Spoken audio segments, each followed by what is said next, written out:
Lil Durk can't catch a break.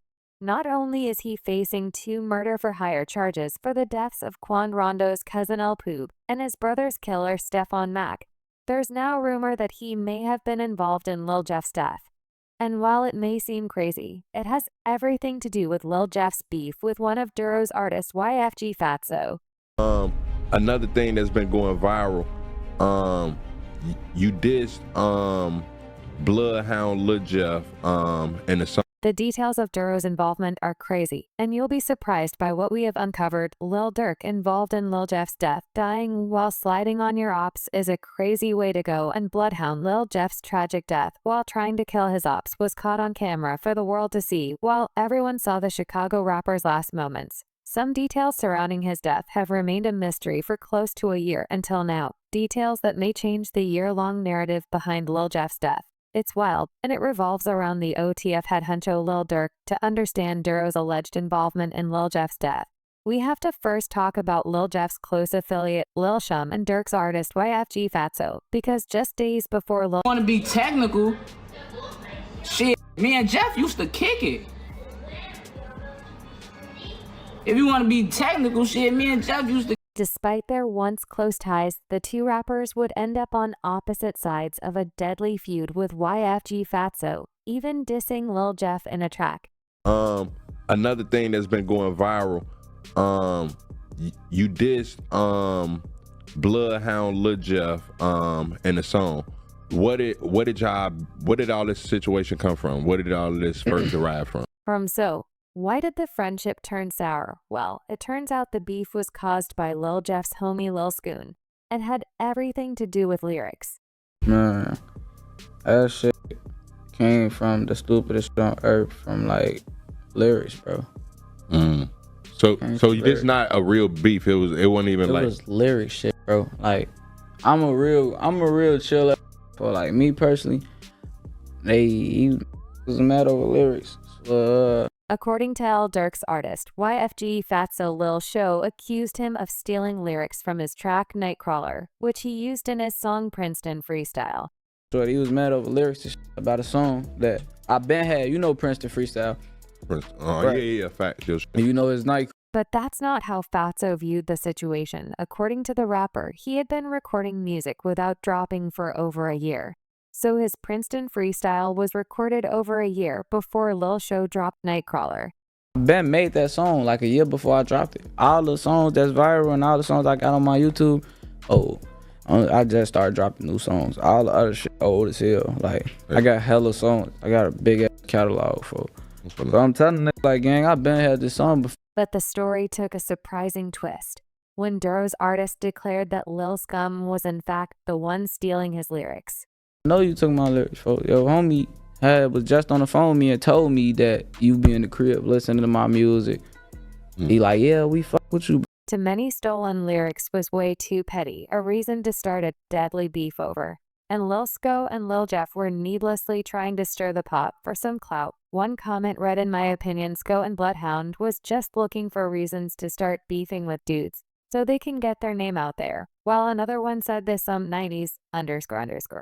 A small little beef over maybe some stolen lyrics. Now the story got even crazier because YFG Fatso and Lil Show ran into each other while visiting their homies in jail. However, Lil CH didn't want any smoke, so he didn't confront the OTF rapper.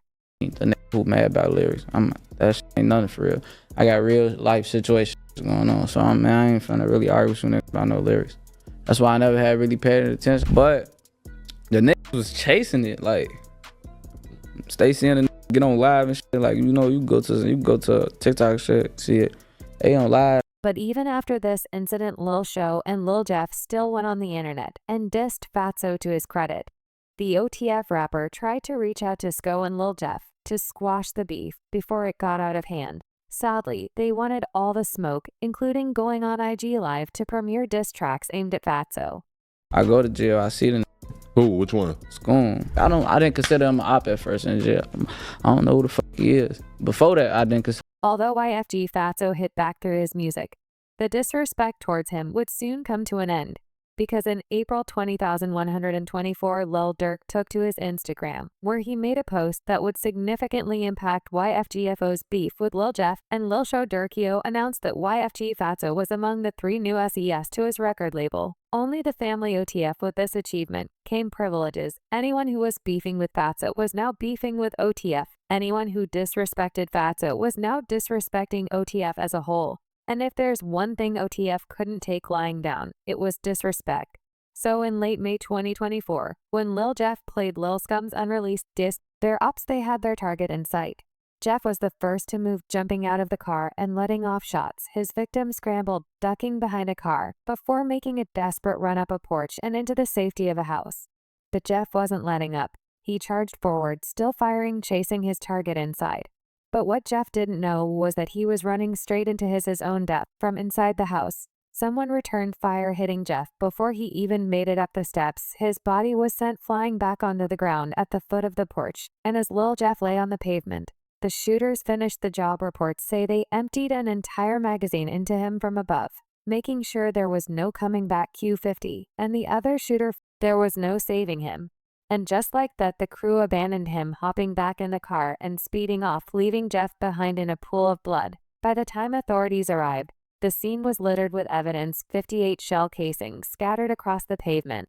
Lil Jeff had been hit 19 times. And although Durk and OTF were not responsible, there were whispers that they were planning to have Skoy taken out. However, someone else would beat them to it, because Skoy was gunned down just a month after Lil Jeff's death on June 7th. Tragedy struck in the Chatham neighborhood at the intersection of 89th Place and Langley Avenue at around 11:50 p.m. Lil Scum and his 16-year-old friend got into a heated argument with another individual. Words turned into threats, and in the blink of an eye, gunfire erupted. When the smoke cleared, Sko was down, his friend was wounded, but survived. Paramedics rushed Show to the University of Chicago Medical Center, but the damage was done. He didn't make it. Meanwhile, police spotted a suspect fleeing the scene, and a foot chase ensued. Shots were fired at officers, leading to a massive emergency response. CPD, SWAT, and multiple districts were called in. But in the chaos, the gunman managed to escape. It's not hard to believe that Durk and OTF had plans to go after Lil Jeff and Shoy after they dissed WFG Fatso, because Durk has slid for his homies on numerous occasions, from using women to backdoor his ops to paying gang members to take care of his ops. Durk and OTF have terrorized their ops for years. Lil Durk sliding for his homies. Lil Durk doesn't mess around when it comes to standing up for his. Wasn't about to give anyone a free pass. He wanted to see bodies dropping, and that's what he got according to documents.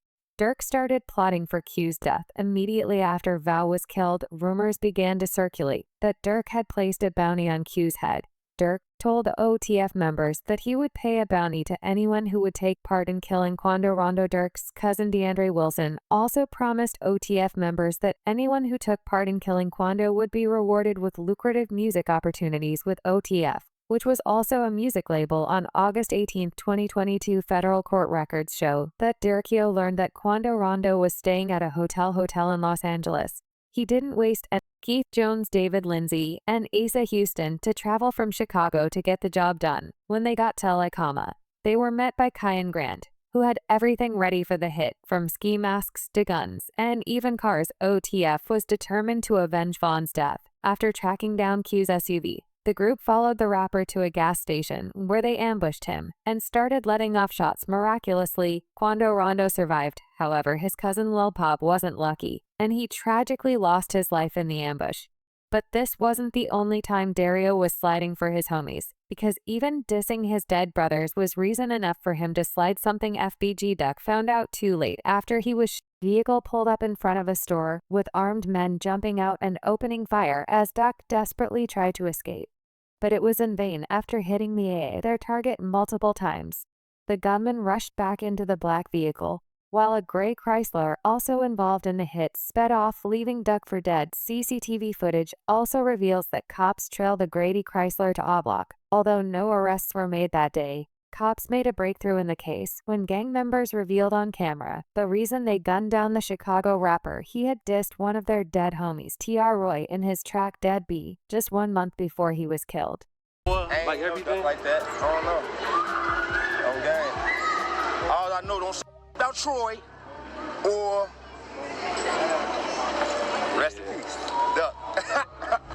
say shit about Troy.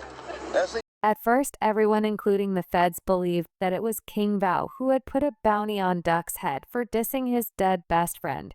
However, in an interview on Vlad TV, FBG Butter dropped a bombshell that connected Lil Durk to FBG Duck's murder. It turns out Durkio was about to fly out some of FBG Duck's killers in a private jet just before their arrest. I don't think Vaughn paid them guys. I'm sorry to tell the world. Them boys got snatched at the airport on a private hangar. Vaughn is dead, right? Okay, well, How the f is these paying for? But FBG Duck's murder isn't the only one that Durk and OTF have been linked to. It turns that he also went after his brother's killer. Lil Durk's brother D Thing was murked on a Sunday morning outside a strip club in South Suburban Harvey on June 7, 2021, and for Durk, revenge was the only thing on his mind. Word spread that a dude named Stephen Mack was responsible for Dang's death. And soon word spread that Durkio had put a price on his head. 1 year later, on January 7, 2022, Max ops tracked and gunned him down at the Youth Peace Center of Roseland, located at 420 West 111th Street in Chicago. 2 years later, on December 4, 2023, two men, Preston Powell alias Max's death, while AJ is in custody, JB Marley remains a fugitive, with law enforcement agencies actively seeking his arrest, and a $10,000 reward for any info that will lead to his arrest. The story gets even crazier, with Reddit forums pointing out that AJ was at Lil Durk's Aha music video shoot, the same video that he dropped less than a month after Mac was killed. And it seems someone is already truth-telling, because cops have already pinned the murder for hire on Durkio, according to newly unsealed court documents. The feds believe Max's murder was revenge for the death of Lil Durk's brother. The court documents also reveal that a federal informant told cops that Lil Durk was and still, because now the feds have text messages between AJ and JB Marley, where the two appear to discuss getting paid by Durkio. In one of the most damning texts, AJ asks, "Did Durk give you that money?" But people turning on him is the least of his worries, because the feds are using his music to prove that he ordered the murders of his rival. Apparently, the OTF head honcho was on a self-snitching spree, and according to the feds, they can prove it in court, although Durk and OTF members are facing decades in prison for sliding for their ops. Some of their alleged bodies haven't officially been pinned on them. Until now, no arrests have been made, even though it is an open secret in Chicago who is responsible. One such example is his ops weren't about to let V rest in peace. So FBG Cash decided to take a photo next to the mural showing his middle finger. He posted the photo on his IG and caption, "It whole world witnessed yo main sniper get his underscore. Splack." This stunt did not go down well with Durkio, who dissed Cash in his song Computer Murderers. Clearly enjoying the clout, Cash would respond to the diss in his own version of Computer Murderers. The attention was getting to the rapper's head that he went as far as to troll his ops in interviews. In one interview, he was asked about his infamous stunt at King Von's mural. He responded by saying that Lil Durk had told him to do. At some point, you take the picture in front of O-Block, in front of the King Von mural. So what was going on with all that? Durk told me to do that. Durk told you to do that. Only a matter of time before his ops would catch up with him. And a warning from Durk on social media gave a clue as to what would happen next. Lil Durk had taken to Instagram to warn him, "Don't diss thing, if you be lingering and chasing won't end well." That's March. The Instagram story read, "It seems Durkio knew Cash's weakness, women, and he exploited it." On the 9th of June 2022, Cash was driving with a female sleeping in the back seat. The rapper stopped at the stop sign on the 1600 block of West 81st. When a car cut them off, 3 men jumped out and opened fire. Cash exited the vehicle as he shot back. However, he was shot by his ops, who fled into the night. Cash was later taken to Christ Hospital in Oak Lawn, where he Dad, like 5 o'clock that morning, you was loose as hell. You trying to ride around with hoes in the rack. Come on, bro. Ain't no doing that, cuz. You know better. Like, these was sex. In the streets, Durk and OTF have a reputation to maintain. You messed with one of them, you messed with all of them. So it's not hard to see why people thought that OTF might have had a hand in Lil Jeff or Lil Sko's deaths. But Lil Jeff was a different kind of menace. His constant dissing and trolling antics earned him numerous enemies. It's no surprise that many people wanted him gone, from mocking the death of his victims on social media to collaborating with one of the most hated rappers in the country. Lil Jeff was a man on a mission to get as many haters as he could. Why everyone wanted to kill Lil Jeff? One of the reasons Lil Jeff had so many ops hoping to slide on him was his constant mocking of the deaths of 2 teens who he school located in downtown Chicago. The two teens had no idea they were about to walk straight into an ambush at 12:30 p.m.